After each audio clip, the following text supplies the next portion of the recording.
मोहनजोदड़ो का नगर जब उत्खनन में धीरे धीरे सामने आया, तो विद्वानों ने ये देखकर आश्चर्य किया कि यह नगर केवल ईंट पत्थरों का ढेर नहीं था, बल्कि सुव्यवस्थित विज्ञान और तकनीकी ज्ञान पर आधारित एक महान नगरीय योजना का अद्वितीय उदाहरण था। यह नगर आज से लगभग 5000 वर्ष पूर्व बसा था, किंतु उसकी रूपरेखा आधुनिक नगर नियोजन अर्बन प्लानिंग के सिद्धांतों से मेल खाती है। यदि आपने यहाँ तक हमारा वीडियो सुना है तो इससे पता चलता है कि आप भी किसी न किसी सरकारी नौकरी की तैयारी कर रहे होंगे या फिर इतिहास की जानकारी में गहन रुचि रखते होंगे। हमारी कामना है कि आप जरूर सफल हो। आपसे हमारा विशेष निवेदन है कि हमारे इस प्यारे चैनल को सब्सक्राइब करें और वीडियो को लाइक और शेयर जरूर करें, और ताकि किसी जरूरतमंद की मदद हो सके।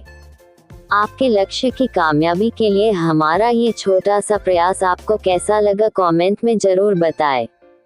सबसे पहले यदि हम जल निकासी प्रणाली ड्रेनेज सिस्टम की बात करें, तो मोहनजोदड़ो में प्रत्येक घर से लेकर मुख्य सड़कों तक पक्की नालियां बनी हुई थी। ये नालियां ढकी रहती थीं और समय समय पर सफाई हेतु ढक्कन हटाए जा सकते थे। ये दर्शाता है कि उस समाज में स्वच्छता को अत्यधिक महत्व दिया जाता था। आज भी आधुनिक नगरों की सबसे बड़ी समस्या गंदे नाले और जल जमाव है, किंतु मोहनजोदड़ो के निवासी इस समस्या का समाधान सहस्त्रों वर्ष पहले कर चुके थे। घर और भवन निर्माण भी वैज्ञानिक दृष्टि से अद्भुत था। सभी घर पकी हुई ईंटों से बने थे, जो मानक आकार की थीं। ईंटों का अनुपात लंबाई, चौड़ाई और मोटाई आज की इंजीनियरिंग में प्रयुक्त अनुपात से मेल खाता है। इससे स्पष्ट होता है कि वहां नाप तौल और गणित का गहन ज्ञान था। नगरीय जीवन की योजना 2 भागों में विभाजित थी, ऊपरी नगर और निचला नगर। ऊपरी नगर में संभवतः शासक वर्ग, धार्मिक स्थल और भंडार गृह स्थित थे, जबकि निचले नगर में सामान्य जन रहते थे। सड़कों का जाल चौकोर और आयताकार ढंग से बिछा हुआ था। यह योजना इतनी व्यवस्थित थी कि देखकर लगता है जैसे किसी आधुनिक वास्तुकार ने नक्शा बनाकर पूरा नगर तैयार किया हो। मोहनजोदड़ो का महान स्नानागार ग्रेट बाथ विश्व में अपनी तरह की अद्वितीय संरचना है। ये केवल स्नान का स्थान नहीं था, बल्कि संभवतः धार्मिक अनुष्ठानों और सामूहिक आयोजनों का केंद्र था। यहाँ की ईंटों को विशेष प्रकार के मसाले से जोड़ा गया था और दीवारों को जलरोधक वाटरप्रूफ बनाने के लिए बिटुमेन का प्रयोग किया गया था। ये तकनीक उस समय के लिए चमत्कारिक कही जा सकती है। इस सभ्यता में माप और तौल की सटीक व्यवस्था थी। पत्थरों और धातुओं से बने भार और माप की वस्तुएं मिली हैं, जो आज भी अंतर्राष्ट्रीय मानकों के लगभग बराबर हैं। ये दर्शाता है कि व्यापार और वाणिज्य में सटीकता और विश्वास बनाए रखने के लिए वैज्ञानिक पद्धति का सहारा लिया जाता था। यदि हम धातु विज्ञान मेटलर्जी की ओर देखें, तो यहाँ तांबा, कांसा, सोना, चांदी और सीसा का उपयोग मिलता है। लोहे का प्रयोग अभी प्रारंभ नहीं हुआ था। धातु से बने औजार, आभूषण और मूर्तियां इस बात का प्रमाण है कि धातु कला में इन लोगों की दक्षता अत्यंत उच्च कोटि की थी। मोहनजोदड़ो की नृत्य करती हुई स्त्री की कांस्य मूर्ति इसका सर्वश्रेष्ठ उदाहरण है। अब यदि मोहनजोदड़ो की तुलना उस समय की अन्य विश्व सभ्यताओं से करें, तो हमें अनेक समानताएं और भिन्नताएं मिलती हैं। मिस्र की सभ्यता पिरामिड और मंदिरों के लिए प्रसिद्ध है, परंतु वहां नगर योजना और स्वच्छता पर उतना ध्यान नहीं दिया गया था जितना सिंधु घाटी में। मेसोपोटामिया में लेखन और व्यापार का विकास हुआ, किंतु वहां भी जल निकासी और नगरीय स्वच्छता का अभाव था। इस दृष्टि से मोहनजोदड़ो का स्थान विश्व में अद्वितीय है। मोहनजोदड़ो के लोगों की वैज्ञानिक दृष्टि केवल भौतिक संरचनाओं तक सीमित नहीं थी, बल्कि उनके जीवन मूल्यों में भी झलकती थी। वे प्रकृति के साथ संतुलन बनाकर चलते थे। उनके नगर में वृक्षों और खुले स्थानों का भी ध्यान रखा गया। ये दर्शाता है कि उनका समाज केवल भौतिक प्रगति का ही नहीं, बल्कि सामाजिक और पर्यावरणीय समरसता का भी प्रतीक था। वास्तव में मोहनजोदड़ो का वैज्ञानिक और तकनीकी विकास मानव सभ्यता की उपलब्धियों में से एक स्वर्णिम अध्याय है। यदि आज हम आधुनिकता पर गर्व करते हैं, तो हमें ये स्वीकार करना होगा कि उसकी नींव हजारों वर्ष पहले ही इन सभ्यताओं ने डाल दी थी। मोहनजोदड़ो की सभ्यता केवल ईंटों और पत्थरों का नगर नहीं थी, बल्कि उसके भीतर एक आध्यात्मिक जीवन भी प्रवाहित होता था। उत्खनन से प्राप्त मूर्तियों, मुहरों, वेदियों और संरचनाओं से यह स्पष्ट होता है कि यहाँ के लोग धर्म और आस्था के प्रति गहन संवेदनशील थे। उनके लिए धर्म जीवन का अभिन्न अंग था, परंतु ये धर्म वैदिक काल जैसा यज्ञ प्रधान नहीं था, बल्कि प्रकृति और उर्वरता पर आधारित था। सबसे प्रमुख धार्मिक प्रतीक माता देवी, मदर गॉडेस की मूर्तियां हैं। मिट्टी से बनी अनेक प्रतिमाएं मिली हैं, जिनमें एक स्त्री का रूप उभरा हुआ है, जिसके चारों ओर उर्वरता के प्रतीक अंकित हैं। ये संकेत करता है कि उस समय लोग स्त्री शक्ति को सृष्टि और जीवन का आधार मानते थे। ये संभव है कि कृषि और संतति की वृद्धि के लिए वे माता देवी की पूजा करते हों। इसी प्रकार कई मुहरों पर एक पुरुष आकृति दिखाई देती है जो योगासन की मुद्रा में बैठा है। उसके चारों ओर हाथी, गैंडा, बाघ और बैल जैसे पशु अंकित हैं। विद्वानों ने इसे पशुपति महादेव का आद्य रूप माना है। यह आकृति इस बात का द्योतक है कि मोहनजोदड़ो के लोग शिव या शिव समान किसी देवता की उपासना करते थे, जो पशुओं और प्रकृति का अधिपति था। कुछ मुहरों पर पीपल वृक्ष की छवि अंकित है। वृक्ष की जड़ के पास लोग पूजा करते दिखाई देते हैं। यह इस तथ्य का प्रमाण है कि वृक्ष पूजा इस सभ्यता का एक महत्वपूर्ण हिस्सा थी। पीपल, जो जीवन और प्राण का प्रतीक है, आज भी भारतीय संस्कृति में पूजनीय है। ये धार्मिक परंपरा हजारों वर्षों से चली आ रही है। मोहनजोदड़ो के धार्मिक जीवन में जल का विशेष महत्व था। महान स्नानागार केवल स्वच्छता का केंद्र नहीं था, बल्कि संभवतः धार्मिक स्नान और सामूहिक अनुष्ठानों का स्थल था। ये स्नान किसी भी पूजा या समारोह का अनिवार्य अंग रहा होगा। इससे स्पष्ट होता है कि जल को पवित्र मानने की परंपरा भी सिंधु घाटी से ही प्रारंभ हुई थी। यहाँ के लोग पशु पूजा में भी विश्वास रखते थे।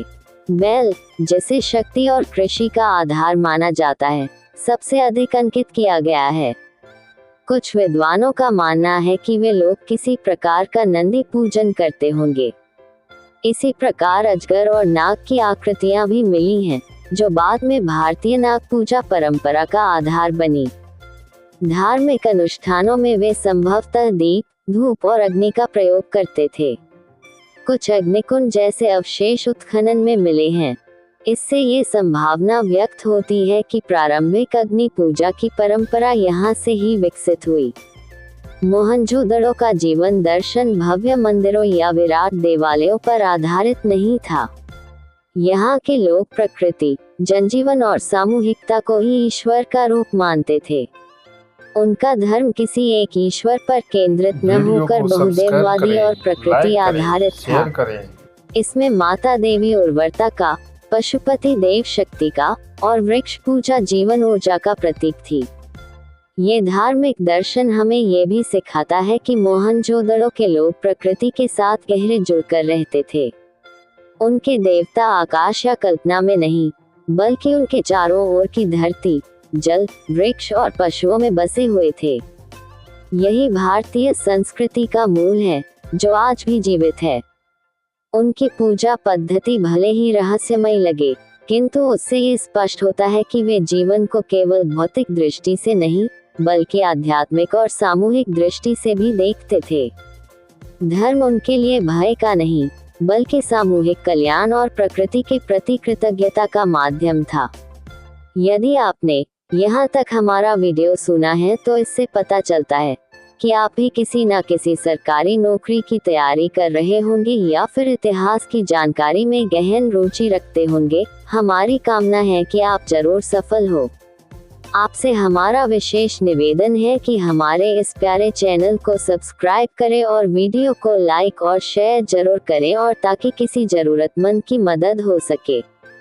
आपके लक्ष्य की कामयाबी के लिए हमारा ये छोटा सा प्रयास आपको कैसा लगा कमेंट में जरूर बताएं।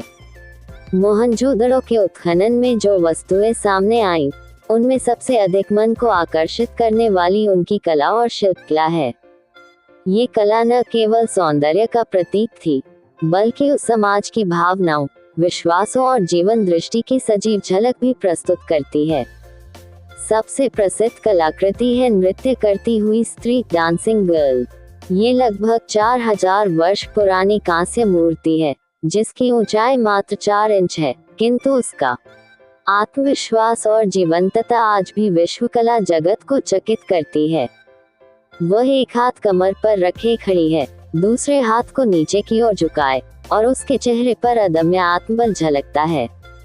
उसके शरीर पर कई कंगन हैं और केश खुले ढंग से पीछे बंधे हैं। ये प्रतिमा इस बात का प्रमाण है कि मोहनजोदड़ो के लोग धातु कला और मूर्ति कला में निपुण थे और उनका सौंदर्य बोध अत्यंत उन्नत था। दूसरी प्रसिद्ध मूर्ति है याजक राजा प्रीस्ट किंग की। ये पत्थर से बनी प्रतिमा है, जिसमें एक दाढ़ी वाला पुरुष दिखाया गया है। उसके वस्त्र पर त्रिपत्र 3 पत्तियों वाला अलंकरण है और आंखें गंभीरता से आगे की ओर देख रही हैं।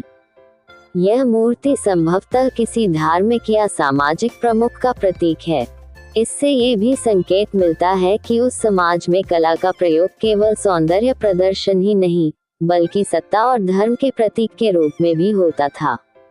मोहनजोदड़ो की मिट्टी की मूर्तियां टेराकोटा फिगरीन्स भी उल्लेखनीय हैं। इनमें अधिकतर स्त्रियों की मूर्तियां मिली हैं, जिन्हें माता देवी का रूप माना गया है।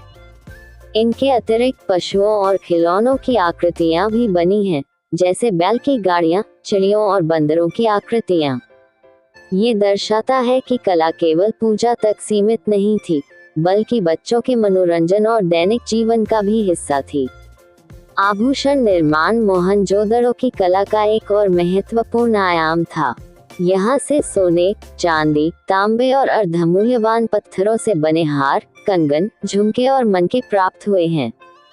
विशेष रूप से मोतियों की माला, जिनमें विभिन्न आकार और रंगों के मनके पिरोए गए हैं, उस समय की उच्च कोटि की शिल्पकला का प्रमाण है। इन आभूषणों से ये भी स्पष्ट होता है कि समाज में सौंदर्य, सज्जा और फैशन का महत्व था।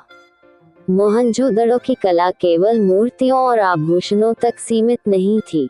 उत्खनन में कई शैल चित्र और अंकन भी मिले हैं। ये चित्र अधिकतर मुहरों और बर्तनों पर अंकित हैं। मुहरों पर अंकित पशुओं की आकृतियां अत्यंत सजीव और सटीक हैं। बैल की सशक्त देह, गेंडे की दृढ़ता और बाघ की तीव्रता इतनी सुंदरता से उकेरी गई है कि लगता है कलाकार ने इन जीवों का गहन अध्ययन किया हो। बर्तनों पर ज्यामितीय आकृतियां, वृत्त, रेखाएं और फूल पत्तियों की सजावट मिलती है।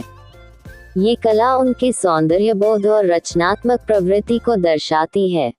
साथ ही इससे ये भी सिद्ध होता है कि उस समय कला केवल अभिजात वर्ग की वस्तु नहीं थी, बल्कि सामान्य जीवन का भी हिस्सा थी।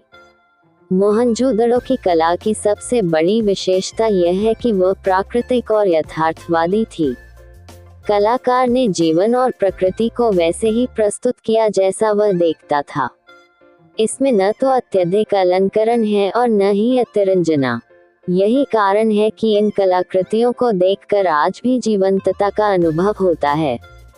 साथ ही ये कला भारतीय सांस्कृतिक धारा की नींव भी है।